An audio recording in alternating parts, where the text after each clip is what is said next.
ફક્ત આદિવાસી સમાજ જ નહીં પરંતુ હિન્દુ સમાજનું ગૌરવ વધારનાર એક આદિવાસી ચહેરો એટલે કે ઉમેશ રાઠવા બાળપણમાં ભક્તિ માર્ગ તરફ જોડાયા અને સ્વામિનારાયણ સંપ્રદાયમાં બાળપણ વીત્યું તથા પ્રમુખ સ્વામીનું સાનિધ્ય પણ મળ્યું.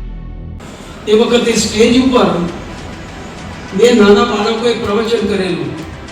એમાં એક અમારા ઉમેશભાઈ બેઠા છે. એ વખતે એમની ઉંમર 7 વર્ષની હતી અને સ્વામીની એક વાત ઉપર એમણે થોડી વાત કરેલી. સ્વામીની વાત બોલેલા, ઘરમાં રહેવું તો મહેમાનની પેઠે રહેવું કે આવી કઈક વાત, અને એના પર એમણે વિવચન કરેલું. એટલે આ બાજુ એક અર્જુનસિંહ રાઠવા અને મોહનસિંહ રાઠવા બંને નેતાઓ એમણે આ બાળકોને 100 રૂપિયા ભેટ આપ્યા. એ દાડે 87માં આપણો કેન્ડલ કેમ ચાલતો હતો, એમને પૈસા આપ્યા એટલે એમને હાથ ના અડાડ્યો. અને એ બંને ધારાસભ્યોએ કીધું કે ઠાકોરજી આગળ મૂકો, અમારા ગુરુ અત્યારે કેન્ડલ કેમ ચલાવે છે એમાં વાપરશે. પોતાના જીવનમાં શિક્ષણને મહત્વ આપતા તેમણે ઇંગ્લિશ લિટરેચર સાથે BA, ત્યારબાદ MSW અને સોશિયોલોજી વિષય સાથે MA કર્યું. તેની સાથે જ 2001થી સમાજમાં નેતૃત્વની ભૂમિકા સાથે આગળ આવ્યા. ઉમેશભાઈ રાઠવાને 2001માં જ્યારે ભારતીય જનતા પાર્ટીની મિટિંગ હતી ત્યારે મેં પહેલીવાર એમના હાથમાં માઇક આપ્યું અને એમની અંદર એમને જે માઇકમાં એટલું સરસ પ્રવચન આપ્યું ત્યારે મને એવું લાગ્યું કે આ માણસમાં અદ્ભુત શક્તિ છે અને ખૂબ આગળ વધશે.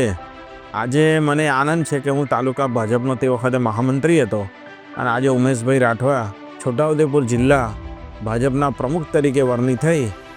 વર્ષ 2003માં ભારતીય જનતા પાર્ટીમાં સક્રિય કાર્યકર્તાની ભૂમિકા સાથે સમાજ સેવાની યાત્રા શરૂ કરી. ઉમેશભાઈ શરૂઆતની અંદર 2001ની અંદર ભારતીય જનતા પાર્ટીના નાના મોટા કામોની અંદર ખૂબ ખંતથી અને ખૂબ ઉત્સાહથી કામ કર્યું, જેને લીધે ભારતીય જનતા પાર્ટીએ, હું જ્યારે અધ્યક્ષ હતો ત્યારે એમને જેતપુર પાવી તાલુકા આદિજાતિ આયોજન મંડળની જે સમિતિ છે એની અંદર એક તજજ્ઞ તરીકેના સભ્ય તરીકેની 2003માં નિમણૂક કરી અને એ નિમણૂકની અંદર એમને ખૂબ સારું કામ કર્યું. અને એ વખતે 2003ની અંદર એમને જિલ્લાની અંદર યુવા મોરચામાં મંત્રી તરીકેની કામગીરી આપી, એની અંદર પણ ખૂબ સારું કર્યું. સાથે સાથે સમાજનું ભવિષ્યની અંદર જે નાની મોટી મુશ્કેલીઓ આવે એની અંદર પણ એમને ખૂબ સારું કામ કર્યું. શરૂઆતથી જ ખોટું ન ચલાવી લેવા માટેના આગ્રહી, સત્ય માટે હંમેશા સમાજ સાથે ખડે પગે રહ્યા.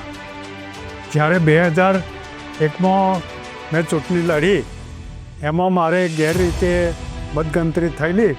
એમાં ઉમેશભાઈનો ફાળો એવો હતો કે અધિકારીઓ જોડે એ અમારે મતગણતરીમાં બાયપાસ થયેલા, એમાં એ ઉમેશભાઈએ ખૂબ પ્રશ્ન ઉઠાવ્યા.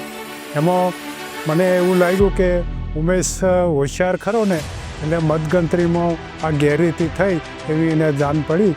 એટલે પછી અમારે ઠેઠ કોર્ટ સુધી જવું પડ્યું. અને પછી જ્યારે ફરી ચૂંટણી પાછી લડવાની થઈ ગામ પંચાયતની, એટલે અમે ઉમેશને ઊભો કર્યો, કેમ કે હોશિયાર હતો એટલે 2 વખત ગામ પંચાયતની ચૂંટણી લડી, 2 વખત વિજેતા થઈ ગયો. રાષ્ટ્રીય સ્વયંસેવક સંઘમાં તાલુકા કાર્યવાહ, ધર્મજાગરણ સંયોજક, જનજાતિ કલ્યાણ આશ્રમ જિલ્લા હિતરક્ષા આયામ પ્રમુખ તેમજ હિન્દુ આદિવાસી સંમેલન અને વિરાટ હિન્દુ સંમેલનમાં સંયોજક તરીકે ભૂમિકા ભજવી. તેની સાથે જ રાષ્ટ્રીય સ્વયંસેવક સંઘમાં દ્વિતીય સંઘ શિક્ષા વર્ગનું શિક્ષણ પણ પ્રાપ્ત કર્યું. વર્ષ 2007માં 26 વર્ષની ઉંમરે સરપંચ બન્યા. પોતાના જીવનમાં શિક્ષણને આગળ વધારવા માટે વર્ષ 2010માં ચાલુ સરપંચ કાર્યકાળ દરમિયાન ઇંગ્લેન્ડ ગયા અને સંસ્કૃતિના મૂળને સમજવા માટે આંથ્રોપોલોજી વિષય સાથે MA કર્યું. ઇંગ્લેન્ડમાં જઈને વિદેશની હવાની અસર ન થાય તે માટે ગામની માટી પણ સાથે લઈને ગયા. ઇંગ્લેન્ડથી આવ્યા બાદ ફરી સરપંચ બન્યા અને 2011માં એ વખતના યશસ્વી મુખ્યમંત્રી નરેન્દ્રભાઈ મોદી સાથે મુલાકાત થઈ. અને એમણે કહ્યું, આદિવાસી વિસ્તારમાંથી ભણ્યા છો તો આદિવાસી સમાજને આગળ લાવવા માટે કામ કરો.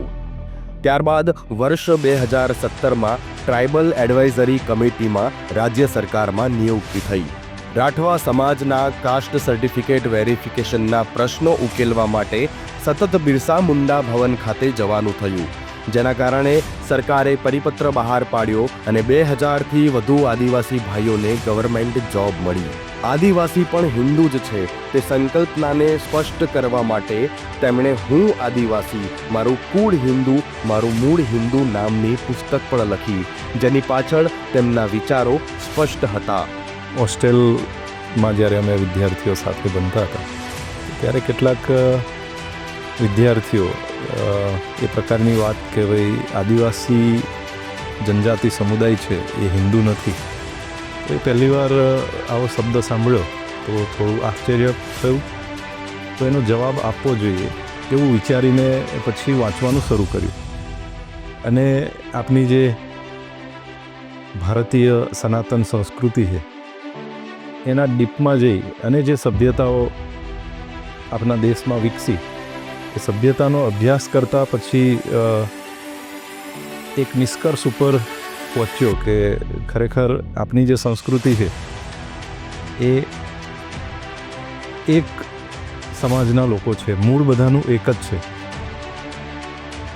અને એનો જવાબ આપવા માટે આ પુસ્તક હું આદિવાસી, મારું કુળ હિન્દુ, મારું મૂળ હિન્દુ, એ પુસ્તક મેં લખ્યું છે. એક લેખક અને સમાજ સેવક તરીકે વિવિધ પ્રકારની જવાબદારીઓ બાદ વર્તમાનમાં છોટા ઉદેપુર જિલ્લા ભાજપના પ્રમુખ તરીકે લોકસેવામાં કાર્યરત એવા ઉમેશભાઈ રાઠવા આગળ પણ સમાજ કાર્ય, સેવા કાર્ય અને માર્ગદર્શક તરીકે નેતૃત્વ કરતા રહેશે.